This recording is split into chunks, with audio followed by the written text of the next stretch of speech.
The morning Ruby Bailey tried to load that feed sack. She had already been awake for 4 hours, and her back was screaming like a wounded coyote caught in a trap. It was the autumn of 1874, and the high plains of Colorado Territory were beginning to show the first bruised edges of cold along the horizon, that deep purple gray that rolled in from the mountains like a warning you could see but couldn't quite believe. The town of Harrow Creek sat in a shallow valley between two ridges, a small place of maybe 200 souls, most of them scratching at the earth for something it didn't always want to give back. There was a general store, a livery stable, a church that doubled as a schoolhouse 3 days a week, a saloon that never closed, and a post office that doubled as everything else. It was the kind of town that looked permanent from a distance and fragile up close, like most things in the territory. Ruby Bailey was 31 years old that autumn, though most people who didn't know her would have guessed closer to 25, on account of the way she moved quick and purposeful, like a woman with places to be and no time to dawdle. She had dark auburn hair that she kept pinned up beneath a wide-brimmed hat, green eyes that caught light the way creek water does, and hands that were calloused from work, real work, the kind that left its mark. She was not tall, standing just barely above 5'3", and she was slender in the way that people who work hard and eat practically tend to be, not from vanity but from necessity. She had been a widow for 14 months. Her husband, Thomas Bailey, had been a decent man in most respects, a farmer who had come to Colorado Territory 3 years before his death, with dreams of making something out of the land he'd homesteaded east of Harrow Creek. He'd built her a good house, solid and square, with a proper wood floor and glass windows, which was something not everyone out there could boast. He'd put in fields of winter wheat and a kitchen garden, and he'd bought 6 laying hens and a milk cow named Prudence. Thomas had been methodical and careful, and he had loved Ruby in the practical, steady way of a man who didn't say much but showed up every single day. He had died of a fever in July of 1873, gone in 11 days, fast and terrible the way fevers took men out there, too far from any real doctor, too deep into the summer heat for his body to fight back. Ruby had buried him herself, with the help of their nearest neighbor, old Hector Vance, who was 70 years old and missing 2 fingers on his left hand, but who had shown up with a shovel and stayed until the job was done. After that, Ruby had done what Ruby always did. She had kept going. She'd brought in the wheat with hired help that first fall, a drifter named Cobb who'd worked 3 weeks and left without much ceremony. She'd kept Prudence the cow and the chickens, added 2 pigs in the spring, and begun selling eggs and butter at the Harrow Creek General Store, which was run by a man named Orrin Pitts, who was fair in his dealings and paid reasonable prices. She took in mending and alterations for 2 of the town's more prosperous women. She hunted rabbit and grouse when the weather allowed. She made do, but the farm was a constant uphill fight, and there were things a woman alone simply could not accomplish at the same scale a man and a woman working together could manage. The fences needed mending she couldn't always get to. The wood pile was never as high as she'd like by November. And now, standing in the yard of Orrin Pitt's store on a Tuesday morning in late September of 1874, she was staring down at a feed sack that weighed at least 120 pounds, and wondering how in God's name she was going to get it into the back of her wagon. The wagon was a small buckboard, the bed of which was a good 3 feet off the ground. She had already loaded 2 smaller sacks without much trouble, but this one, the 50-pound grain sack, had been bad enough. But this was the one Orrin had offered her at a good price, because he'd taken in 2 on a single order and had more than he needed. It was full of cornmeal, and it sat on the loading dock of his store like a stubborn, immovable fact. Ruby bent her knees and got her arms around it. She could feel immediately that it wasn't going to work. The sack was nearly as tall as her midsection and wider than her arm span could comfortably manage. She got it off the dock barely, took 2 shuffling steps toward the wagon, and then her heel caught a groove in the packed earth and the whole business lurched sideways, and Ruby went with it, staggering hard against the wagon wheel, the sack dragging her down. She caught herself with both palms on the wagon bed, breathing hard.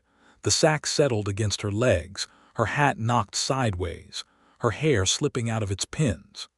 She stood there for a moment with her jaw set and her eyes bright, not with tears. She was not a woman who cried over feed sacks, but with the particular frustration of a person who knows what they need to do and keeps finding the world in the way of it. She had just straightened up and was about to try again, this time from the other angle, when a shadow fell across her. It was a big shadow. She turned around. The man standing there was, without question, the largest human being Ruby Bailey had ever seen in person. He stood well over 6 feet, possibly closer to 6'4", with shoulders that belonged on an ox and arms that looked like they'd been carved from the same pine as the Rockies themselves. He was broad and solid and weathered, his face tanned to a deep brown, with a short dark beard shot through with a few early threads of gray, despite the fact that he didn't look to be much past 35. He wore a heavy canvas coat, buckskin trousers, and boots that had clearly covered a lot of ground. His hair was dark and thick, pushed back from his face without any particular care for fashion, and his eyes, when they met Ruby's, were a pale, clear blue-gray, like the sky just before dawn. He was carrying a rifle slung across his back and a pack that would have broken most men at the knees, and he was looking at the feed sack and then at her with an expression that was not pity, not condescension, but something closer to simple recognition, like he saw a problem and already knew what needed to be done about it. "That sack giving you trouble," he said. His voice was low and unhurried, with a slight roughness to it, the voice of someone who spent most of his time outdoors and didn't talk much when he did. Ruby straightened up completely and tilted her chin up a fraction, the way she did when she wanted the world to understand she was not to be trifled with. "Nothing I can't manage," she said. The corner of his mouth moved, not quite a smile, but something in that direction. He set his pack down against the hitching post with a controlled, easy movement, and then he bent over the feed sack. He picked it up with one hand, his fingers gripping the twisted burlap at the top, and lifted it off the ground as though it were a hat he'd picked up off a chair. He swung it into the back of Ruby's wagon with a single clean motion and straightened up, unhurried. Ruby stared at him. She had not asked him to do it. He had not asked her permission. But he had done it without any theatrical display of strength, without any look that suggested he expected her gratitude or admiration. He'd simply seen a thing that needed doing and done it, the way you'd pick up a dropped fork for someone sitting next to you at supper. "Thank you," Ruby said, because she was a woman who had manners even when she was surprised. "Welcome," he said. There was a pause. A wagon rolled past on the main street behind them, its wheels grinding in the dry dirt. Somewhere down the block, 2 men were having a loud discussion outside the saloon that had started early and would probably go late. "I don't believe I've seen you in Harrow Creek before," Ruby said, not because she was making conversation, but because it was a small town and she knew most people in it. "First time through," he said. "I've been trapping up in the San Juans, coming down for winter supplies." He glanced at the wagon, at the sacks she'd already loaded. "You run a farm out this way, east of town, homestead." She tucked a loose strand of hair back up under her hat. "Ruby Bailey, Clark Shelby," he said. He did not offer his hand, but he nodded in that grave, respectful way that men of the mountains sometimes had, a kind of acknowledgement that said more than a handshake would have. She looked at him for a moment, this mountain of a man with his easy strength and his careful eyes, and then she said, before she'd quite decided she was going to, "You eaten today, Mr. Shelby?" He paused, and something shifted in his expression, a slight opening like a door moved an inch on its hinges. "Not since before sunup," he said. "I'm making supper this evening," she said. "Nothing fancy, but there's enough. You're welcome to it if you've no other arrangements." He looked at her in a way that was neither calculating nor presumptuous. He seemed to be weighing something, not the invitation itself, she suspected, but the proper way to respond to it. He was, she would learn later, a man who took the weight of things seriously. "That's kind of you," he said at last. "I'll accept." And so Clark Shelby came to supper at Ruby Bailey's homestead on that cool September evening in 1874, and nothing was quite the same afterward for either one of them. Ruby drove the buckboard east out of Harrow Creek with the feed sacks rattling gently in the bed, and the afternoon sun laying long gold bars across the plains ahead of her. Clark rode beside the wagon on a big roan horse named Jasper, a horse that matched its owner in some essential quality of solidness and reliability, and they didn't talk a great deal on the way out, which suited Ruby fine. She was a woman who had learned to be comfortable with silence, and there was something about this man that made silence feel easy rather than awkward. The Bailey homestead was a quarter section of grassland and scrub, 160 acres of which about 40 were under cultivation in any given year. The house sat on a slight rise with a view east to where the plains opened up wide and golden, and west where the first dark shapes of the foothills began their long climb toward the mountains. Thomas had built the house with good Colorado pine and a sound stone foundation, and Ruby had kept it up as well as she could. There were flower boxes in the windows that still held the dried stalks of summer marigolds, because she refused to pull them out until the first hard frost made it absolutely necessary. She pulled the wagon around to the back of the house near the barn, and Clark dismounted and began unloading the feed sacks without being asked, which she noted but didn't comment on. "The grain goes in the barn," she said, pointing. "Second stall on the left, there's a bin." He carried all 3 sacks in 2 trips, including the big cornmeal sack under one arm, and Ruby watched him from the corner of her eye while she unhitched the horse and led it to its stall. She had a gray mare named Esther who regarded Clark's roan with mild suspicion before accepting a handful of hay and deciding to mind her own business. Ruby's farm had a rhythm to it, even now, even with just one pair of hands. She fed the chickens in the evening before supper, checked on the 2 pigs, brought Prudence in from the pasture and penned her up for the night.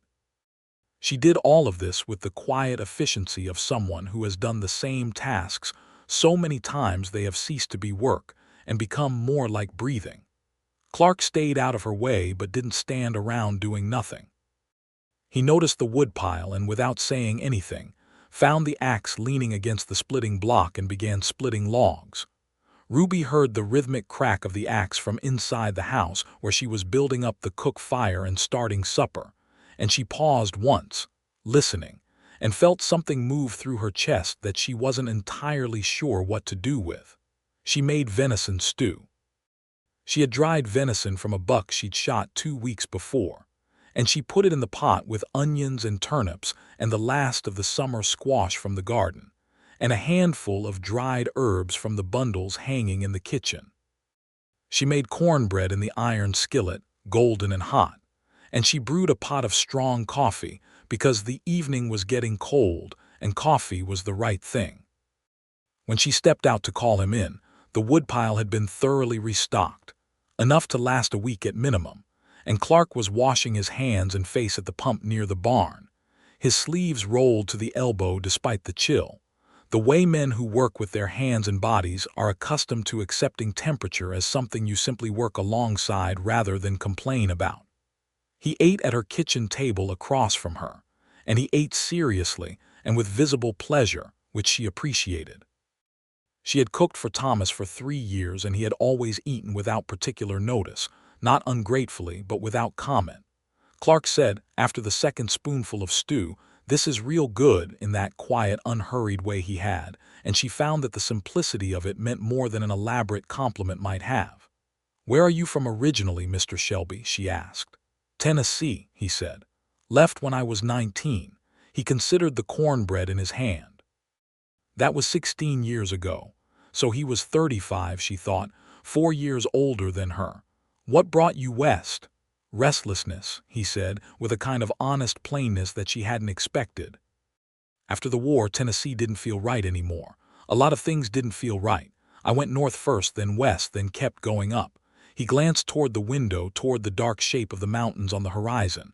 "Found something up there that settled me." "The mountains," she said. "Yeah." She poured coffee into his tin cup and refilled her own. "You trap and trade your furs. Come down to Harrow Creek twice a year, spring and fall. Sell at Pitt's store, get what I need for the next season."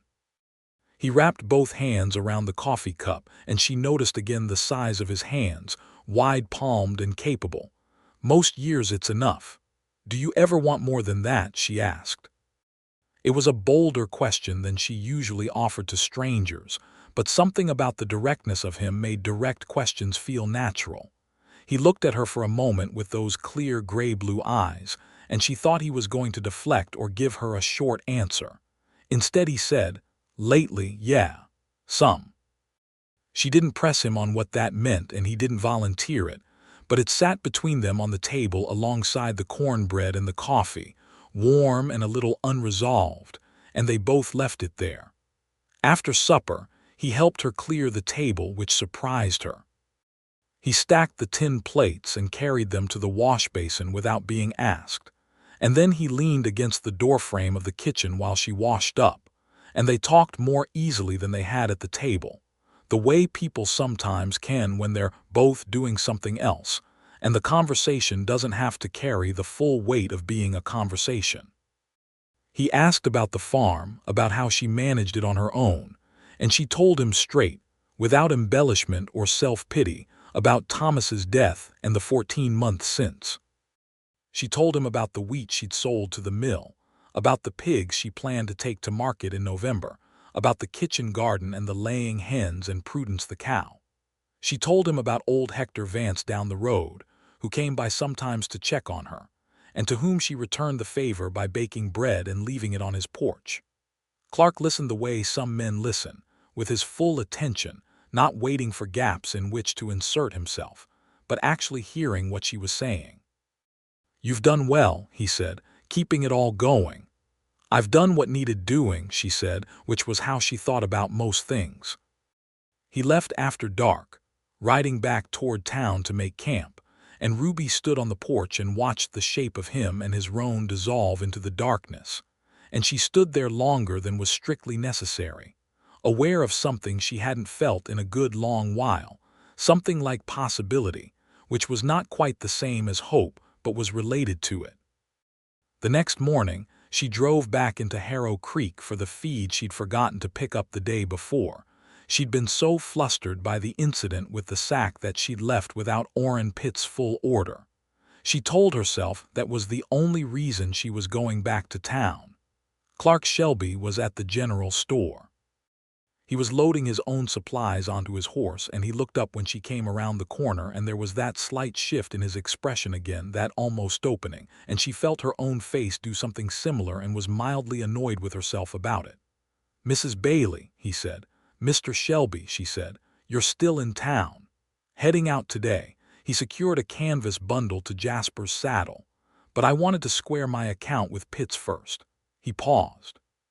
"And I wanted to say, if you ever need help with anything on that farm, I'll be passing through again in the spring." She looked at him steadily. "The spring is a long way off." "Yes, ma'am.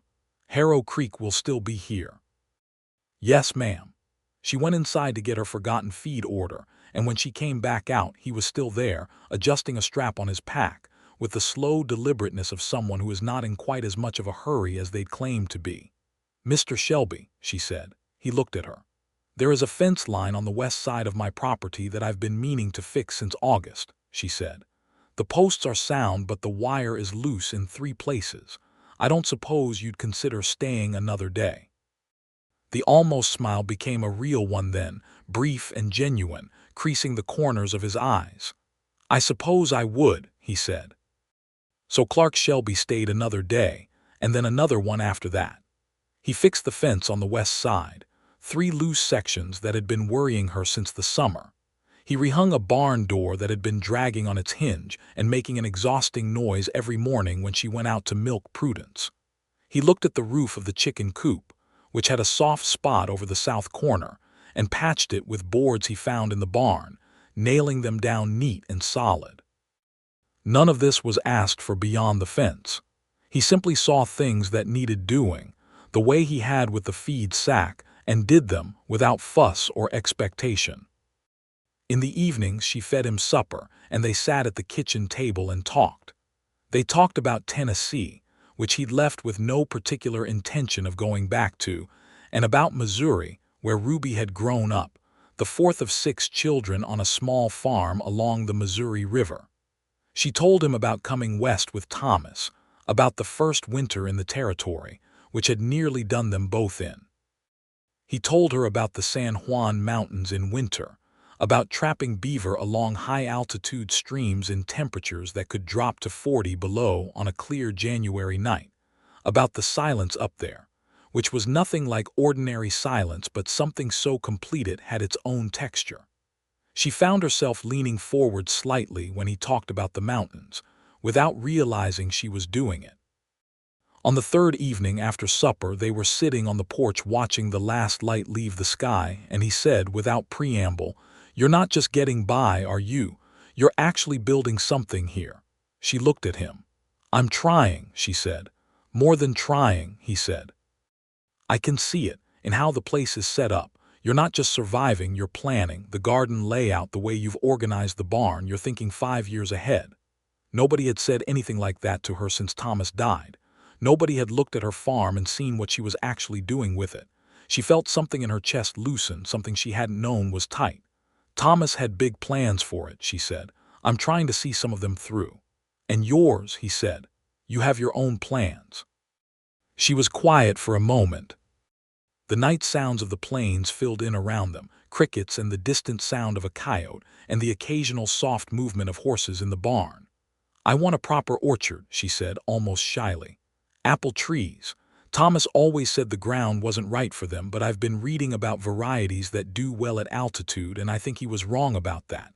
I want a dozen trees at least, on the south slope by the creek."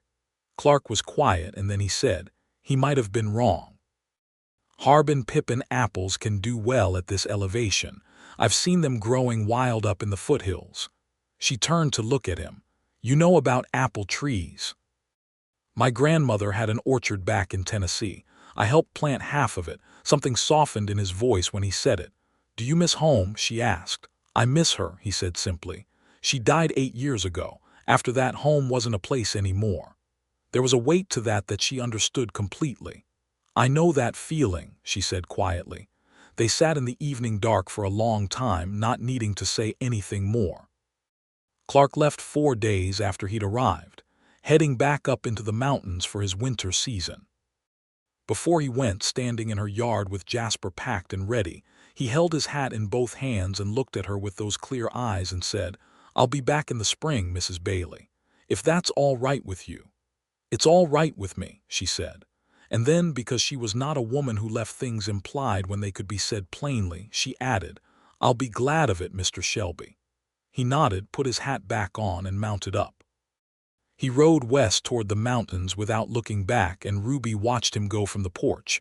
And this time when she went inside, the house felt different than it had before he came. Not empty exactly, but more aware of itself. The winter of 1874 to 1875 was a hard one in Colorado territory, as most of them were. The first snow came in mid-October and came to stay, piling up in great drifted mounds against the north side of the barn and the east wall of the house, burying the garden beds under a white silence that would last until April. Ruby kept the fire going, and the animals fed and herself occupied with the mending work, and with reading. She had a small collection of books that she guarded like currency, including a dog-eared agricultural almanac, a Bible, a novel by Charles Dickens that she'd read 4 times, and a volume of natural history that she'd traded 2 months of egg deliveries to acquire. She thought about Clark Shelby more than she strictly wanted to. She thought about him carefully and with some skepticism of herself, because she was a practical woman, and she understood the difference between loneliness and genuine feeling, and she wanted to be sure she wasn't confusing the two. She had been alone for 14 months, and a large, capable, decent-looking man who fixed fences and knew about apple trees and listened when you talked was not an insignificant thing to encounter. But when she thought about specific moments, the way he'd looked at her when she described her apple orchard plans, with real attention and not the polite half-listening she usually got from people, she felt something that didn't seem like mere loneliness. It seemed like recognition, like meeting something she hadn't known she was looking for. Old Hector Vance came by in December with his ancient horse and a jar of preserved plums from his cellar, and they drank coffee at her kitchen table, and she told him about Clark Shelby. Hector had a face like a winter-struck cliff, all deep lines and endurance, and he listened to her description without comment until she was done and then said, "Mountain man, you say? That's a lonely life for a man." "He seems to have chosen it," she said. "Choosing a thing and wanting it aren't always the same," Hector said. She thought about that for a long time after he left. The winter passed. In January, she lost one of the pigs to a cold snap that got into the pen through a gap in the board she'd meant to fix before the season set in. She replaced it in February, buying a shoat from a neighbor 3 miles east named the Danders family, who ran a decent pig operation on their claim. In March, she began preparing the kitchen garden beds, turning the frozen soil on the warm afternoons when the temperature climbed above freezing, working it with manure from the barn, getting it ready. She also read everything she could find about apple trees. She wrote a letter to an agricultural extension in Denver and received back a 3-page response from a man named Ellison, who confirmed that certain varieties could indeed thrive in her altitude and climate. She wrote the names of those varieties in her almanac in careful letters: Harbin Pippin, Snow Apple, Roxbury Russet. Spring came to the Colorado plains in the tentative, unpredictable way it always did. Warm days followed by late snow, crocuses coming up brave and then getting buried, and then the real warm arriving in April like a promise finally kept. The creek below Ruby's south slope ran high and clear with snowmelt, and the ground began to give under her boots again, softening back into something that could receive seeds. She was in the garden on the second Tuesday of April, her hands deep in fresh-turned earth, when she heard a horse coming up the track from the road. She sat back on her heels and looked up. Clark Shelby came up the track on his roan horse, his winter pack loaded behind him, the mountain still in his posture and his expression, but something in his eyes when he saw her that hadn't quite been there in the fall. A directness, a settled kind of intention, like a man who had spent a winter deciding something and had decided it. Ruby stood up. She had dirt on her hands and her oldest work dress on, and her hat was sideways, and she was acutely aware of all of this in a way she hadn't been self-conscious about her appearance in a very long time. "Mr. Shelby," she said. "Mrs. Bailey," he said. "Your apple trees come in yet?" She laughed. It came out of her before she could decide whether to let it, a genuine laugh, full and warm, and she saw his face change when he heard it, open up in a way that made him look younger and less carved from stone. "I haven't planted them yet," she said. "I've been waiting for the ground." "Ground looks ready to me," he said, looking at the garden beds she'd been working. He swung down off Jasper. "You got the saplings. I ordered them in March. They should be at Pitt's store now, actually. I was going to go in tomorrow to collect them." "I'll ride back in with you," he said. "We can pick them up and get them planted before the week's out." She looked at him for a long moment in the warm April sunlight, this broad-shouldered, serious, careful man who had thought about her apple trees across an entire winter in the mountains. "You're staying then," she said. "For a while." "If you'll have me," he said, and his voice was steady, but there was something in it that wasn't casual at all. "I'll have you," she said, with equal steadiness. And the earth smelled like spring, and the creek was running loud below the hill, and she turned back to her garden beds before either of them had to figure out what to do with the weight of what had just been said. He made camp in the barn, which was the proper arrangement, and didn't make anything of it in either direction, which she appreciated. They drove into Harrow Creek the next morning, and Ruby collected her apple tree saplings from Orrin Pitts, who gave them both a long, measured look and didn't say anything beyond his usual pleasantries. though Ruby could tell he would have things to say to his wife that evening. The saplings were 12 of them, Barut, wrapped in damp burlap, looking fragile and enormously important. Ruby handled each one carefully, checking the roots, her face serious with the weight of something she'd wanted for a long time. Clark watched her and said, "They're good stock, these'll take." "You can't know that," she said. "No," he agreed, "but I think they will." They spent 3 days planting the orchard on the south slope. Clark dug the holes, and digging in rocky Colorado ground was not a simple thing, while Ruby prepared each sapling, trimming the roots as the agricultural extension letter had instructed, arranging them in the spacing she'd measured out carefully across the slope. They worked together with an ease that seemed to come from some natural alignment of working styles, neither one getting in the other's way, neither one taking charge of what belonged to the other, adjusting and accommodating without needing to negotiate it aloud. On the second evening of planting, sitting on the slope with the last of the sun on them, and the valley spread out below, Clark said, "Can I ask you something, Ruby?" She noticed he'd used her given name. She had been thinking of him as Clark in her mind for months, but this was the first time it had come out of his mouth, and it sounded right in a way she hadn't anticipated. "Ask," she said. "When you think about this place, this farm, 5 years from now, what do you see?" She thought about it genuinely, looking out over the fields, the house, the barn, the beginning rows of the new orchard. "More under cultivation," she said. "Maybe 60 acres.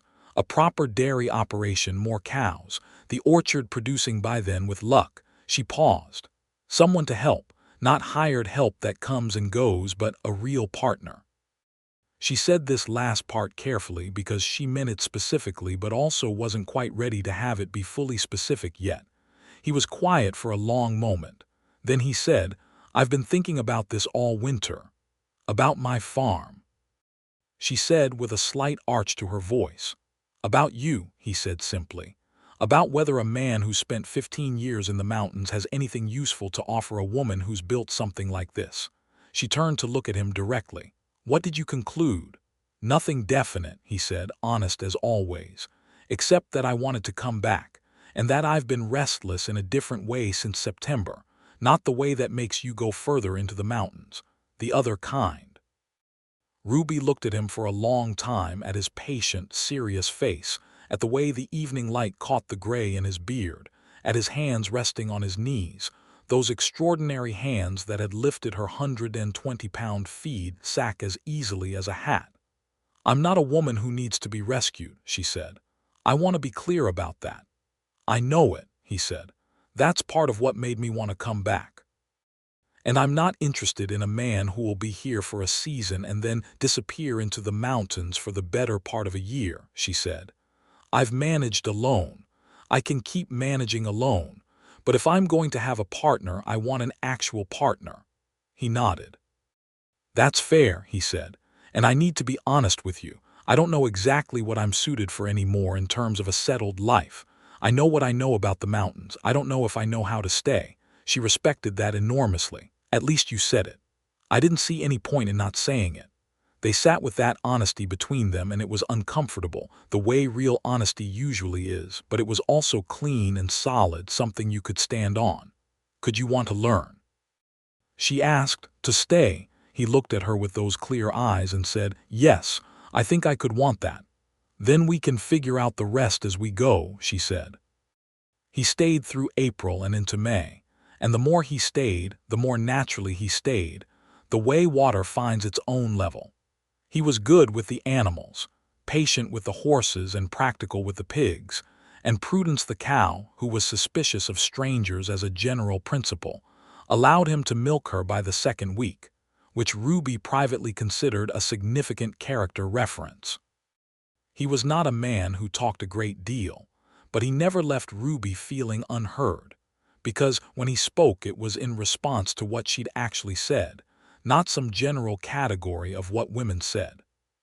He had opinions about crops and weather and the state of things in the territory, and he expressed them plainly and listened to her opinions with equal seriousness. They disagreed sometimes about the pigs. Ruby thought 2 was plenty for now. Clark thought 4 would be more practical for winter provisions, and they worked it out like two adults who respected each other's reasoning. On a warm afternoon in early May, Ruby was in the kitchen making bread, and Clark was on the porch with a piece of tack he was mending, and they were talking through the open window in the comfortable, half-attended way of people who have gotten used to each other's company, when Ruby's neighbor Hector Vance rode up. Old Hector sat on his horse and looked at the scene with a slow, evaluating expression, the kind that old men who have seen a lot of things have developed into an art form. "Morning, Ruby," he said. "Who's this?" "Clark Shelby," Ruby said, coming to the door with floury hands. "He's been helping me put in the orchard and do some work around the place." "Clark, this is Hector Vance, who's been my neighbor and a good friend since Thomas passed." Hector looked at Clark with the specificity of a man conducting an inspection. "Mountain man," he said. "Yes, sir," Clark said. "Tennessee originally." "That's right." Hector seemed to consider this. "You staying?" Clark glanced at Ruby, and something passed between them that was still forming but was visible now in the way the light falls on something growing. "Thinking on it," Clark said.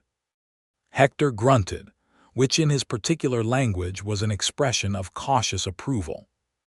He accepted a cup of coffee and stayed an hour, and when he left he said to Ruby quietly while Clark was seeing to something in the barn, "He looks at you like a man who's found his direction." "Hector," she said. "I'm just saying what I see," he said.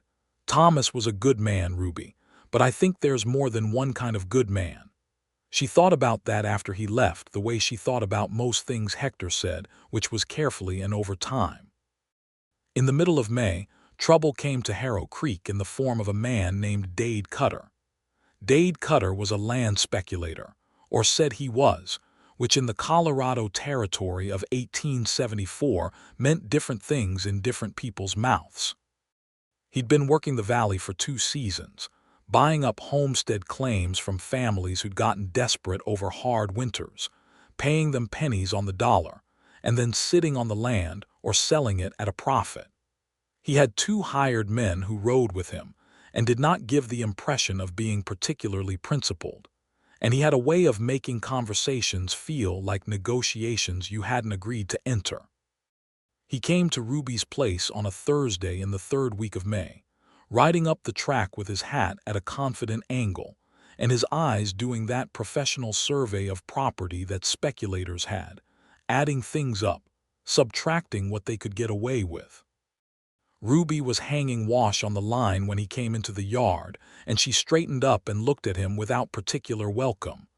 "Mrs. Bailey," he said in the smooth, practiced voice of a man who sold things. "Dade Cutter, I believe we've met in town." "We have," she said. "What can I do for you, Mr. Cutter?" He went into his pitch, which was the smooth, practiced kind, all helpfulness and opportunity, talking about the difficulty of farming alone in the territory, about the harsh winters ahead, about the price of land right now being favorable to her if she was willing to consider a sale, about how she could take the money and start fresh somewhere easier. He smiled through all of it. Ruby listened with a face as flat as a winter sky. "I'm not interested in selling," she said when he stopped. "Mrs. Bailey, I think if you looked at the numbers—" "I've looked at my numbers," she said. "They're fine, I'm not selling." Cutter's smile dimmed somewhat. He looked past her toward the barn, where the sound of Clark splitting wood had been providing a steady punctuation to the whole conversation. He hadn't seemed to register it until now. "Is that a hired man?" Cutter asked, in a tone that suggested the answer mattered to his calculations. "That's Mr. Shelby," Ruby said. "He's a friend." As if on cue, Clark appeared from the side of the barn, axe in hand, not threatening, simply present, in the way that a mountain with an axe is simply present. He looked at Cutter with those clear gray-blue eyes and said nothing. Cutter took in Clark Shelby's dimensions and seemed to make several rapid calculations. "Well," Cutter said with a different kind of smile, the kind that retreats gracefully. "The offer stands, Mrs. Bailey. You change your mind, you know where to find me." He rode out and Ruby watched him go with her arms crossed. Clark came to stand beside her. "Speculator," he said. "Dade Cutter," she said. "He's bought up 3 homesteads in the valley in the past year." catches people when they're desperate. You're not desperate, he said. No, she said, I'm not. She uncrossed her arms. But he'll come back, they always do. He will, Clark agreed, and you'll tell him the same thing. I will, she said. Thank you for appearing when you did. I was splitting wood, he said, with that slight shift that was not quite a smile. Conveniently, she said. He smiled fully then, and she realized it was the fourth or fifth time she'd seen him do it, and each time it landed differently on her than she expected. Not soft. Clark Shelby was not a soft man, but warm, genuinely warm, like sunlight on stone. The weeks of May moved into June, and the apple trees on the south slope put out their first tentative leaves, and Ruby stood at the top of the orchard hill one morning and looked down at the slender, green-leaved rose, and felt something so close to happiness it was almost suspicious. Clark was watching her from a few feet away, and she turned and found him looking at her with that directness she'd gotten used to, that clear attention that didn't demand anything but didn't pretend anything either. I want to ask you something, she said. Ask, he said, giving her back her own word. Are you happy here? He didn't answer immediately, which she'd learned meant he was taking the question seriously. He looked out over the farm, at the fields greening up in the early summer light, at the solid house, at the mountains to the west catching cloud. I haven't felt this settled since I was a boy, he said. Before the war, he paused. That's not the same as happiness exactly, but I think it's what comes before it. She nodded slowly. I think so too, she said. He took a step toward her, close enough now that she was aware of the warmth of him even in the mild June air, and he said, Ruby, I know I told you in the fall I wasn't sure if I knew how to stay. You did, she said. I'm sure now, he said, if you'll have me. Her heart was doing something she was largely trying to ignore while it sorted itself out, and she said very steadily, Are you asking me something specific, Clark Shelby? I'm asking you to marry me, he said, with the same plain directness he brought to everything, no performance, no grand gesture, just truth delivered straight. I know I'm asking a woman who doesn't need me to keep her farm or to manage her life. I know that. I'm asking because I want to be your partner, in all of it, the orchard and the pigs and the wheat and the hard winters and everything else. I want to be the man who stays. Ruby looked at him for a long, still moment. The orchard below them shifted in the morning breeze, the new leaves catching light. Somewhere in the fields, Prudence the cow made her long, carrying call. The mountains were blue and permanent to the west. Yes, she said. That's what I want too. He reached out then and took her hand carefully, the way you hold something that matters, and she let him, and they stood there at the top of the orchard hill with the summer morning opening around them, and it was as good as anything she had ever felt. They were married in July, in the Harrow Creek church that doubled as a schoolhouse, on a Saturday afternoon when the town had time to gather, and most of it did, because Ruby Bailey was known and liked in Harrow Creek, and the arrival of Clark Shelby had not gone unobserved. Hector Vance sat in the front pew and looked like he'd been right about something, which he had. Orrin Pitts and his wife stood near the door, and the minister who came through Harrow Creek once a month read the service properly and with feeling. Ruby wore the dress she'd made for the occasion, a practical but lovely blue-gray wool that matched her eyes when the light caught them right. Clark wore his best clothes, which he'd spent 2 days in town acquiring from the dry goods portion of Pitt's store with the help of Orrin's wife, who had opinions about what a man should wear at his wedding and was not shy about sharing them. He stood at the front of the church looking not exactly comfortable but deeply committed to being there, which was better than comfortable. When the minister asked Ruby if she took this man, she said yes with the same directness and certainty she brought to everything. And when he asked Clark, Clark said yes in that quiet, unhurried voice that meant everything he said. After, there was food at the church grounds, most of it brought by the women of Harrow Creek because that was the custom, and there was fiddle music and dancing, and Clark danced with Ruby once, slowly and with great concentration, because he was not a natural dancer but he was willing to try. And that, Ruby thought, watching his serious face as he worked out the steps, was a very good sign. In the weeks after the wedding, They settled into the rhythms of the farm together, and these rhythms were different from the ones Ruby had maintained alone, not better in the way that made the old ones wrong, but fuller. Clark brought things she hadn't known she was missing: a second pair of hands in the evening when the day ran long, someone to talk to about the weather and the crops and what Hector Vance had said, someone to argue with about the pigs, someone to sit beside on the porch in the evening and watch the mountains change color as the sun went down. He also brought knowledge she hadn't had. He knew about beaver dams upstream and how they affected water levels, which was relevant to the creek-fed irrigation she wanted to expand. He knew about weather patterns coming off the mountains in ways that proved more accurate than the almanac.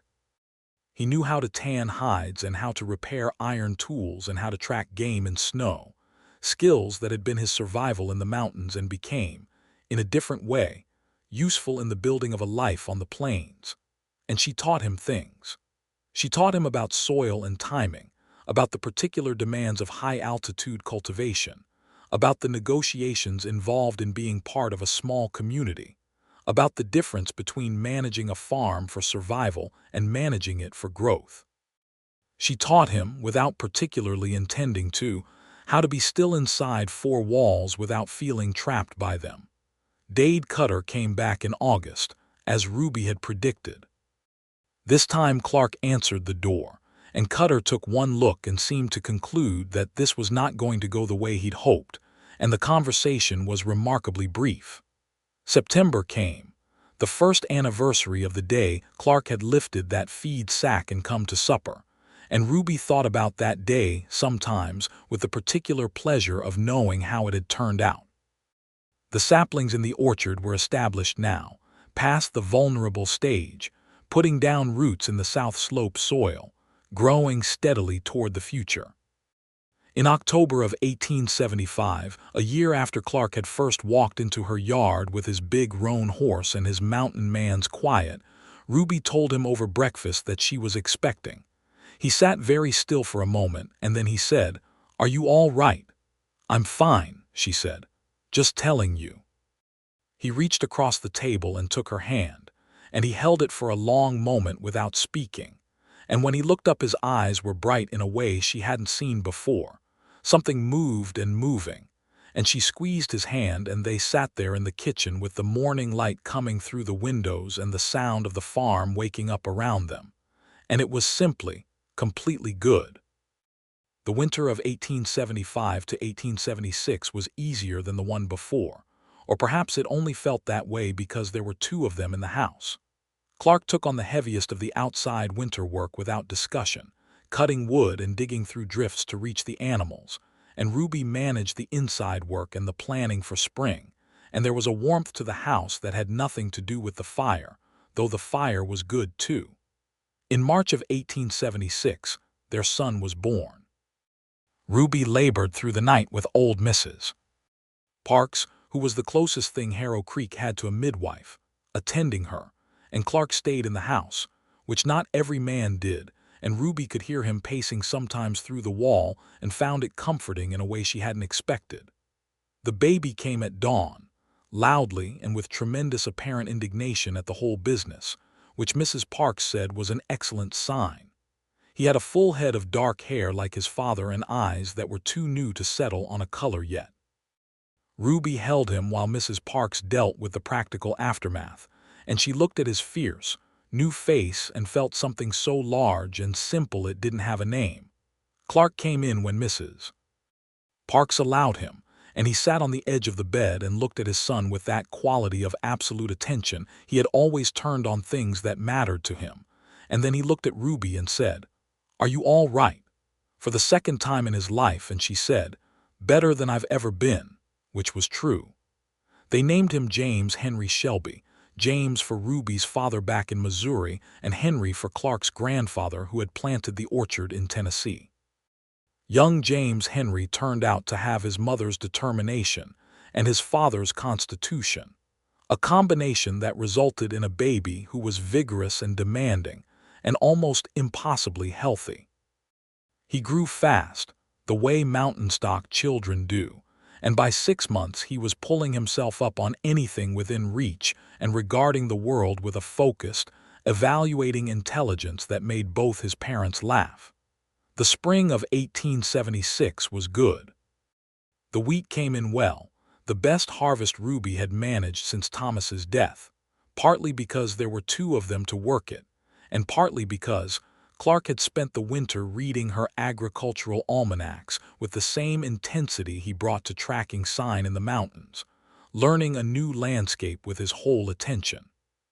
He'd suggested a different rotation for the east field that she'd initially pushed back on and then agreed to try, and he'd been right. The apple trees in the orchard were 3 years from planting now, still young but settled and growing, and the first flowers had appeared in spring, pale and brave, just a handful on 2 of the trees, nothing that would fruit yet, but a sign of what was coming. Old Hector Vance came for Sunday dinner in June, looking older than he had the year before but no less sharp in his mind, and he ate everything Ruby put in front of him, and declared it the best meal he'd had since his wife had died, which was 15 years ago. And then he held young James Henry on his knee and told him, with great seriousness, about the proper way to dig a post hole, which James Henry regarded with enormous brown eyes and occasional commentary. "You did good, Ruby," Hector said before he left, watching Clark and James Henry at the edge of the yard, Clark showing his son the chickens with the same patient attention he gave to everything. "You both did." "We're getting there," Ruby said. "You're past getting there," Hector said firmly. "You're there." In the summer of 1876, word came through Harrow Creek about the Battle of the Little Bighorn in Montana Territory, and the talk in town ran hot and complicated. Ruby and Clark sat with it, as most people in the territory did, understanding that the West was being shaped by forces larger than any single homestead, understanding that the life they were building was taking place inside a history that was not simple or clean, that the land they farmed had belonged to others and been taken in ways that deserved to be named honestly. Ruby thought about this with a clear-eyed gravity that was part of who she was, and Clark, who had spent 15 years in the mountains and had traded with the Ute people and been treated fairly by them and tried to return that fairness, said little but felt it deeply, the particular weight of a world changing and not always for the better. They held these things alongside their own life, not denying either one. The summer passed into fall and fall into the second winter of their marriage, and James Henry walked his first steps at 11 months, crossing the kitchen floor with his father's rolling determination and landing in his mother's arms with a satisfaction so complete it was almost philosophical. In February of 1877, Ruby told Clark she was expecting again. "Still all right," he said in the same careful way. "Still all right," she said, and she was. The second pregnancy was smoother than the first, and on a cool October morning in 1877, their daughter was born. They named her Clara Shelby, Clara for no particular person, but because it suited her face, and Me because it was Ruby's mother's name and it was time. Clara was born quiet and alert, and she stayed that way, a child who watched everything with her mother's green eyes and formed opinions early and expressed them precisely. By 18 months she was composing sentences that stopped the grown-ups around her in their tracks. Clark, who had thought he understood surprise as a concept, found himself regularly surprised by his daughter in a way that made him quietly luminous with pleasure.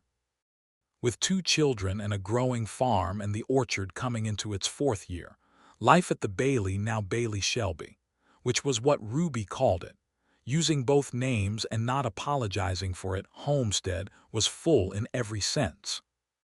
There were hard days.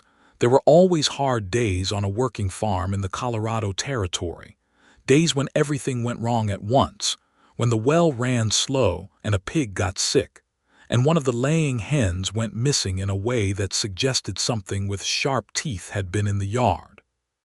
But the hard days sat inside something larger now, inside the ongoing, accumulated fact of what they were building together, and they were bearable in the way that hard days inside a life you've chosen are always more bearable than hard days you face alone. Dade Cutter had moved on to other valleys the previous year, beaten back by better times and by the increasing settlement of the area, which was making land speculation both more competitive and more publicly scrutinized. Nobody in Harrow Creek missed him. Orrin Pitts expanded his store in 1877, adding a postal service and a small lending library, which made Ruby so immediately happy. She ordered 4 books within the first week, and Clark only raised an eyebrow, which was his form of mild protest, before carrying the books home for her without further comment. Hector Vance died in the winter of 1877, peacefully in his sleep, and Ruby and Clark went to his burial with James Henry and Clara bundled against the cold, and Ruby wept with the clean grief of losing someone she had truly loved and been loved by, and Clark stood beside her with James Henry in his arms, and afterward they all had a meal at the Vance property with Hector's distant relatives who had come from Kansas. Good people who shook Clark's hand and embraced Ruby and admired the children, and it was the kind of gathering that contains grief and warmth in equal measure, and is more honest about life than most other occasions. Spring of 1878 came cold and late, and the creek ran higher than usual with a big snowmelt, and Clark spent the better part of March reinforcing the banks below the orchard to make sure the runoff didn't undercut the apple tree roots. He worked in the mud and the cold water for 3 days straight, coming in each evening plastered with clay and as undramatic about it as ever, eating everything Ruby put in front of him and going to sleep with James Henry and Clara, piled around him like they thought he was a particularly comfortable piece of landscape. The apple orchard bore fruit that fall. Not a full crop, not yet. The trees were still in their younger years, but actual apples, firm and tart and green gold, coming off the Harbin pippin trees in October with a smell that was one of the best things Ruby had ever encountered. She picked the first one and bit into it standing in the orchard with James Henry beside her, 2.5 years old and very serious about apples, and the taste was sharp and sweet and entirely real, and she stood there for a long moment just holding that feeling. Clark came up the slope to find her there, and she handed him the apple, and he bit into it and chewed slowly, and then he said, "Thomas was wrong. The ground was right for them." "Yes," she said softly. "He was wrong about that." "You were right," Clark said. "I was," she said. He put his arm around her and she leaned into him, and they stood in the orchard that she had planned and he had helped plant, surrounded by the smell of ripe apples and the coming autumn, with their son pulling at her skirt and their daughter somewhere behind them pursuing a large and optimistic beetle, and the mountains to the west going purple and gold in the October light. "I want to tell you something," Clark said after a while. "Tell me," she said. "When I came down from the mountains that September," he said, "I wasn't looking for anything. I wasn't even thinking about looking for anything. I just needed supplies and then I was going back up." He paused and she waited the way she'd learned to wait for him, knowing his sentences sometimes needed their own time. "And then I saw you trying to lift that sack, and the thing I felt wasn't pity or the impulse to help in the way you help a stranger. It was more like recognition, like I already knew you somehow. Does that sound like nonsense?" "No," she said quietly. "It sounds exactly right. I picked up that sack because it needed picking up," he said. "But the reason I stayed for supper was something else entirely." She turned to look at him. His face was as weathered and honest and dear to her as anything in the world, this serious, mountain-solid man who had learned to stay. "I know," she said. "I invited you for the same reason." He smiled fully, the way she had counted now, knew by heart, the way his whole face moved when something reached him past the quiet. That winter, Ruby discovered she was expecting for the 3rd time, and she told Clark at the kitchen table over coffee in the way she always did things, directly and without ceremony. "Still all right," he said, which had become the ritual, their own small call-in response. "Still all right," she said, "getting very good at it." Their second son was born in the summer of 1879. In July, in a heat that was different from the mountain cold Clark had spent so many years in, but no less absolute.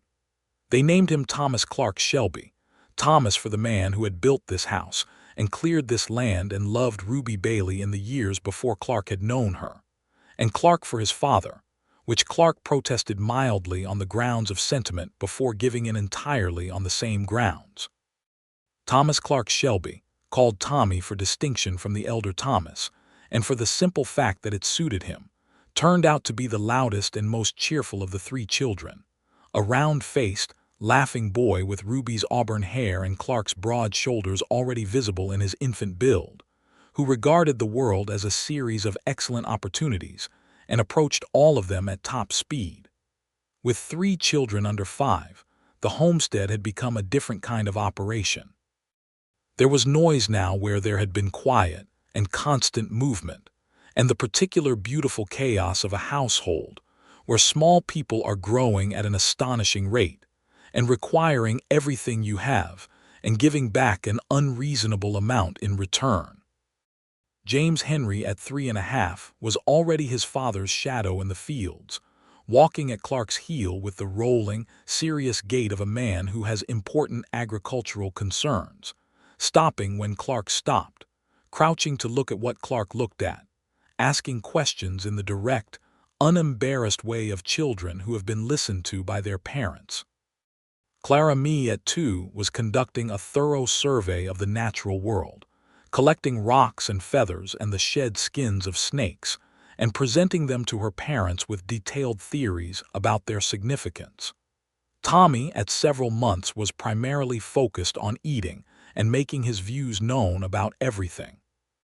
Ruby managed all of this with the same organized efficiency she brought to the farm itself, which Clark watched with an admiration that had never lessened, and had, over the years, become something so deep and steady it was less like a feeling he had and more like a condition of his being. He loved her. That was the simplest and most complete statement of it, and it was not a complicated love or a romantic love in the storybook sense, though it had its moments of that too, moments that still surprised him with their force, but a full, incorporated love, the kind that includes knowing someone's habits and flaws and the exact quality of their stubbornness, and loving all of it not despite those things but in full awareness of them. She loved him the same way, with her eyes open. She had loved Thomas Bailey in the faithful, practical way of a young woman who marries a good man and builds a life. What she felt for Clark Shelby was something older, more complete, arrived at through grief and solitude, and the hard work of staying honest about what she wanted and needed and was. She had needed nobody to save her. She had needed someone to stand beside her, and that was what he had turned out to be.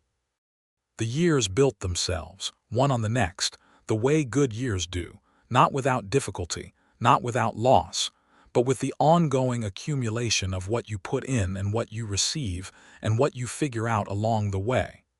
By 1882, the Bailey Shelby homestead had grown to 80 cultivated acres.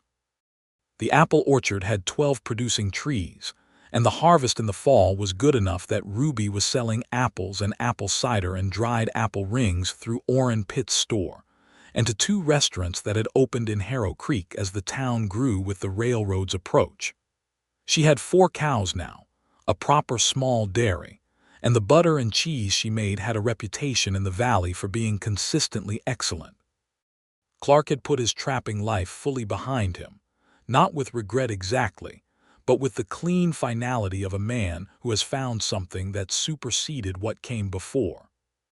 He had become a skilled and knowledgeable farmer, and the things he knew from the mountains, the weather, the water, the patterns of the land made him a better one. He was known in the valley as a man whose counsel about conditions and timing was worth asking, and men came by sometimes to talk, and he talked with them straightforwardly, drinking Ruby's good coffee at the kitchen table. James Henry, at 6, had begun attending the schoolhouse 3 days a week, walking the 1.5 miles into town with a lunch pail and the serious expression of someone undertaking an important assignment. He could already read simple sentences from Ruby's books and was working on his numbers, and he had strong opinions about horses and what he referred to as sensible farming, which was a phrase he had clearly adopted wholesale from his father. Clara Mee at 5 was a different kind of brilliant, all language and observation, and the precise articulation of things she found notable. She had gotten hold of one of Ruby's books about natural history, and was working her way through it with concentration that bordered on ferocity, pointing out plants on the farm that were illustrated in its pages and expecting confirmations. Tommy at 3 was still enthusiastically loud, and had developed a passion for the pigs that Ruby tried to keep within practical limits, because he was showing signs of naming all of them, which historically led to complicated feelings at market time. One Sunday afternoon in the fall of 1882, when the orchard was at its peak, and the late-season apples were fat and red on the branches, and the whole south slope smelled like something from a dream, Ruby climbed the hill with a basket on her arm and looked out over the valley, over the fields and the house and the barn and the smoke rising from the kitchen chimney, over the spread of it all. This thing she had held together through grief and alone, and then built into something larger with the man who had appeared one September morning and lifted a feed sack and stayed. Clark came up behind her, the way he had 8 years before, when the orchard was new. He stood beside her and she leaned into him and he put his arm around her. "I was thinking," she said. "Tell me," he said. "I want to plant more trees," she said. "On the north side of the creek, different varieties, ones that come in later in the season, extend the harvest by 6 weeks.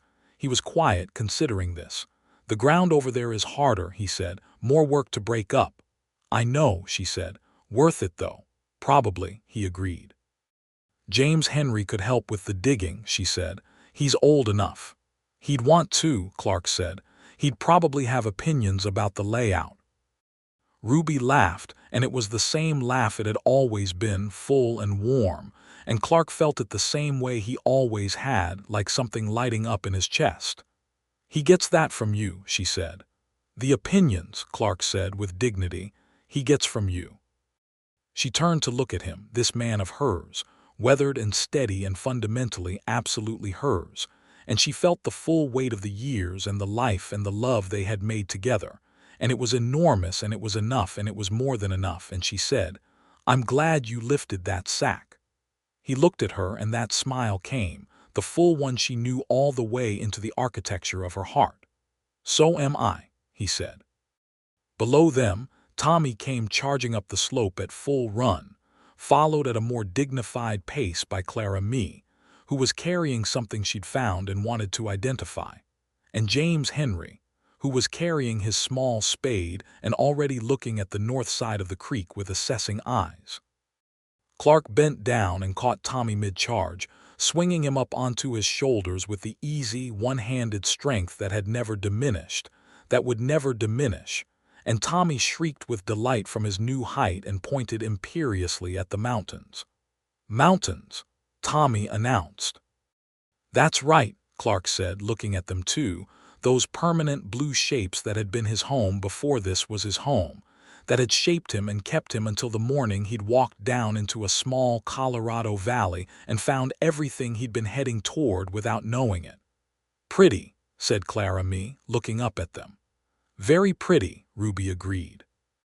James Henry arrived at his parents' sides and looked up at his father on the hill and his brother on his father's shoulders and said, with the measured seriousness of a 6-year-old who has things to contribute, "I think we can plant at least 15 trees on the north slope.